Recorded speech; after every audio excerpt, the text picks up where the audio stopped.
Say I didn't bomb, but I just didn't hear the shit because I was trying to do this shit at the end. Nigga. That's my time. That's my motherfucking time. God damn it. Bro, you know.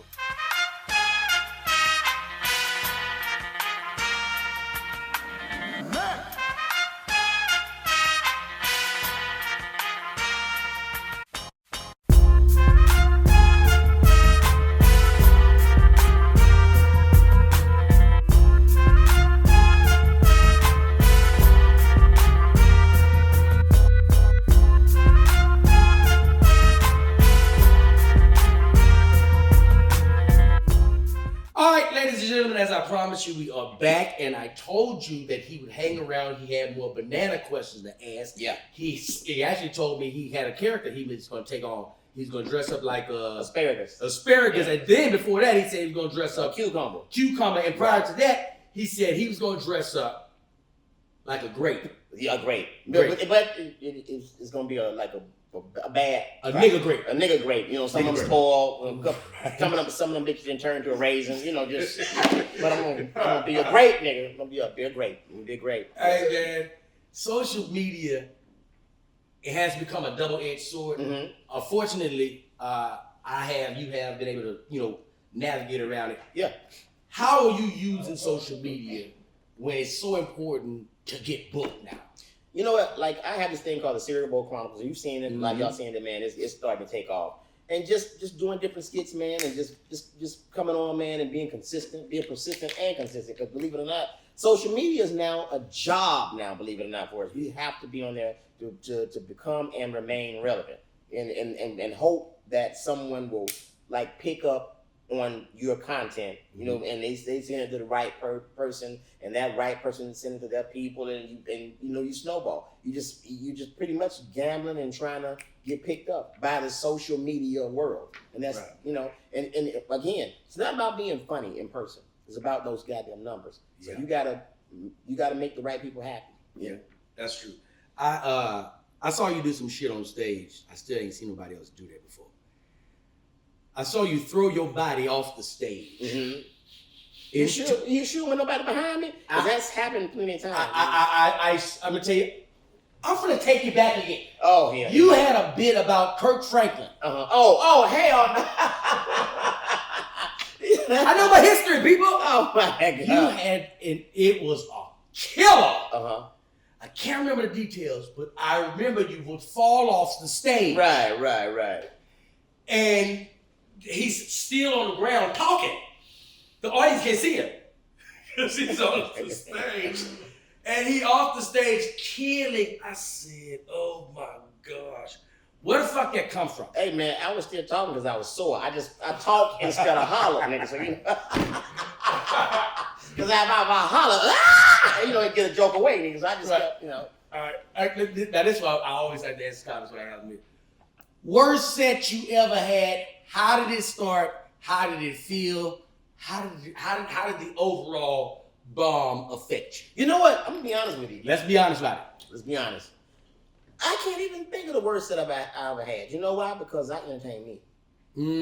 You feeling good about it already? Already. I don't give a damn about booing or nothing. I'm just up there entertaining me. And I've always trained myself to do that. That's why I work so hard, because I'm like, I get bored easy. You know what I'm saying? So I'm gonna keep myself entertained. So I do whatever it takes to entertain me. And I don't really, and if I bomb, I'll know about it the next day. What about early on in your set? Early on in your career?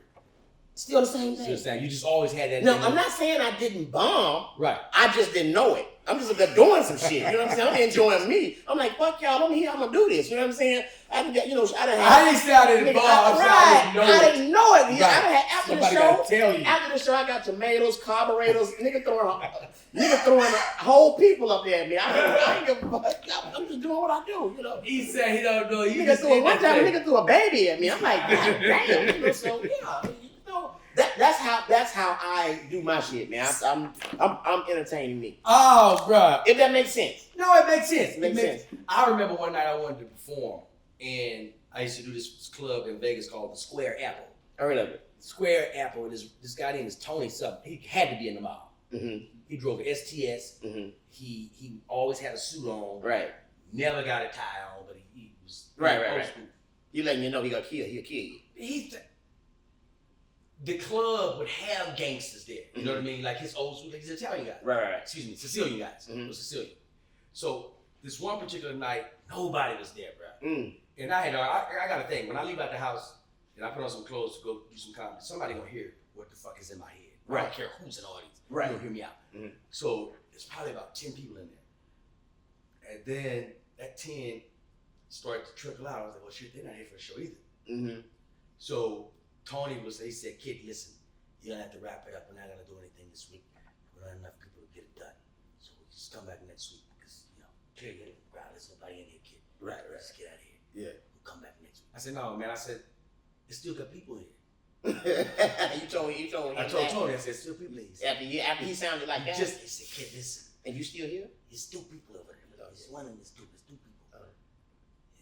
What are you gonna do? I said, I just want to perform. You're gonna perform in front of two? I said, yeah. Look at this kid. Who is this kid? So I said, let me just go talk to the DJ and I'm gonna just tell him to introduce me. Right. He said, you know what, kid? It's your life. Your life. You know you're gonna die. He knows I'm dead. Walked up to the DJ. I said, hey man, listen, introduce me. Play my shit. Like it's packed. Yeah. I said, come to the stage, and play my shit, man. Play my shit. I was listening. I was coming to James Brown. Boom, the little big head. Yeah. I'm mad. Got to get that. Right, so I come out there, right? I walk out there like, hey, put your hands together. And Tony, I see him in the back. It's your life. It's this guy. What is it? So I'm on stage and I stopped the music and I said, "Hey man, how y'all feeling tonight?" And the dude was like, "We're doing good." We're all right. Because they right on. It's not a big club. Your shit echoing. I can hear it. You're all right. You're all right. I said, "Oh, come on, man, y'all can do better than that." What do you mean they can do better? It's two people. I go into the act, and like you just said, I was performing for me. I wanted to get out there. Exactly. I did like 30 minutes. Torching these people. 30, I didn't give a fuck. I think they had to hear it. You better not leave. Better not leave. That's my time. Like it was saying, that's my time. I see Tony. Hey, hold on. How'd you end it? What'd you say? That's my time. Like I had just destroyed a stadium. That's my time. And held it there. And held it. Let's get in. And then the spotlight went down. I see Tony. He said, "What are you doing?" I said, "What are you doing?" I said, "I just want to perform." He said, "You're kidding me? That's two people. Nobody heard you. Nobody heard you. You don't even know if the material works. You said it to the two people. Did they laugh?" I said, "Yeah." "No, they didn't." No, they didn't. So I remember when you said that, I was like, "Oh, you're right. Sometimes you gotta just perform for you." Amen. Because that's where it starts. I always have. That's where it starts. I always have. And so honestly, like I said, I can't say I didn't bomb, but I just didn't hear the shit because I was trying to do this shit at the end. Nigga. That's my time. That's my time. God damn it. Bro, so you are a married man. No, I'm divorced. Me too. I don't know how you did yours, but my divorce was amazing. Hey man, I went down through that with mine. I ain't gonna lie, because I really wanted to be married. You know what I'm saying? Right. But hey, it took me down through that, man, and went into a little slight depression and bounced back from it. Now I'm here. You know? See, you had money during your divorce. See, I didn't have no money in my divorce. That ain't got shit to do with it, bro. But it's a lot easier when you don't have shit. Well, you know what, man? When you want what you want, if you want to be married, money doesn't really matter. It's all about happiness. You know what I'm saying? Right. Once you give yourself up, to be a husband or a wife, then when you split up, you got to find yourself all over again. Mm-hmm. So it's like, So I was one of those comics. I wasn't one of those comics that was on the road fucking everything and all.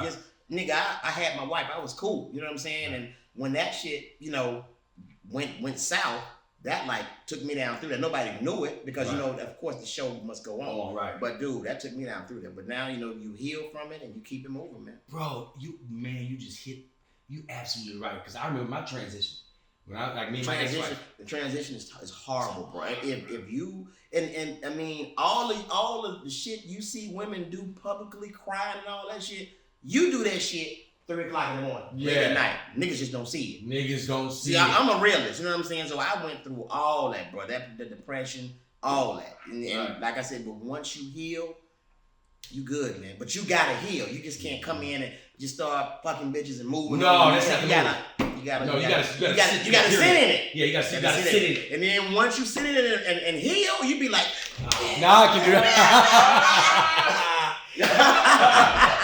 You gotta be that guy, you know what I'm saying? And she'd be on the sideline like, what are you doing? Bitch, I moved on. You can't do this. Nobody can see you when you're doing it. Because you know, my kids were involved and all that, man. So, you know, it was really rough, man. What like Hennessy got me through. That's how I got through it. I don't smoke good drink. I was just telling my girl, I was like, she don't do shit. Right. But I feel something now because you've been smoking around me and I'm hungry. But look, so y'all got an asparagus here? I may as well, you know, I might as well eat what I'm gonna be, nigga. We got one banana. Okay, I'll be banana, yeah.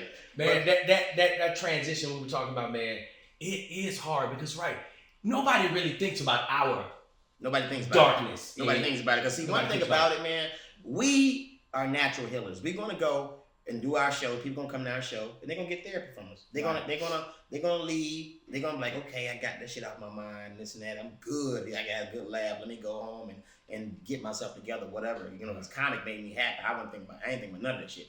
But when the stage lights go down, we ain't got nobody. We don't have anybody. And this is why, this is another point to me saying I perform for me. Me performing is my therapy. Yeah. That's my therapy. That's why I'm like, nigga, I don't give a fuck if I bomb.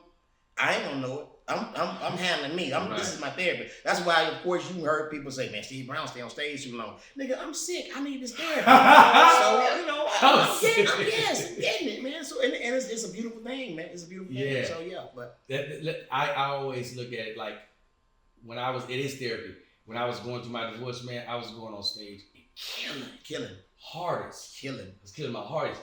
And comics knew me, like, I never hung out. Mm-hmm. In LA, I finished my set, I'm going home. That's me. Finished my set, go home. But they knew something was up with me because I was like, hey, man, what we doing tonight? Let's hang out. I didn't want to go back. You know what I mean? I don't want to go back to this, this depression, this spot.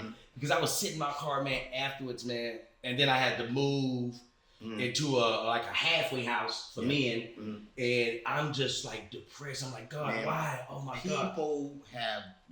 People think that our lives are just happy 100% of the time. Right. We go through some shit. Look this one. We go through some shit, people. Yeah. We go through shit just like y'all, probably even more. We've just trained ourselves to get past it, doing what we do. Remember, comedy is pain. And I'm not saying all comics are in pain, but we go through shit just like y'all. So that's just what it is, man. Imagine trying to make somebody's laugh. Trying to make some people laugh while your heart is broken. Exactly. Just imagine it. That's what I'm saying. That's why I chose that concept. I'm gonna please me. Now that means I'm getting paid a lot of money to give myself therapy, and y'all laugh and y'all paid for this ticket and all that. I'm good with that. Right. So I'm getting paid on one end, and I'm healing me. Yeah. And that's just what it is, man. So in a lot of comics, man. You know, I've seen them, they've turned to addicts, and some of them not even in the business anymore, man, just doing dumb shit because they are trying to conquer the pain they have when all they got to do is just sit down, figure it out, and shut the fuck up. But we want to skip the step where you have to sit in it. Like but nobody wants that. Nobody wants that, but you have to realize that before you can grow, you got to go through some type of pain. Any type of growth requires pain. Mm-hmm. You got to sit in it and do it. When I tell you during my divorce, I wanted my family so bad, and it had nothing to do with cheating or nothing. We just kind of grew apart, and it's like, damn, this is really fucked up because I thought this was the one, and it's like, man, when I was going through all that, dude, I'd be at home just just like, damn, what happened? What happened? Right. My dudes want to go out. Like, of course I don't go out. But it's like, man, hell no. And I think one thing that really got me through it, dude, is my mom. My mom is a G for Jesus. She a G for Jesus. I'm tell you something. She called me one night. I never forget. It was like 3 o'clock in the morning. I'm sitting there crying and all this type of stuff, man. Just like feeling sorry for myself. I wasn't trying to I'm literally feeling sorry for myself. And she was calling. She was like, well, no, I called her. And she's like, hello. She tired of my ass now because I done called her like 17 times already. And she's like, son, let me tell you something. Right now, physically and emotionally, you in a bad place.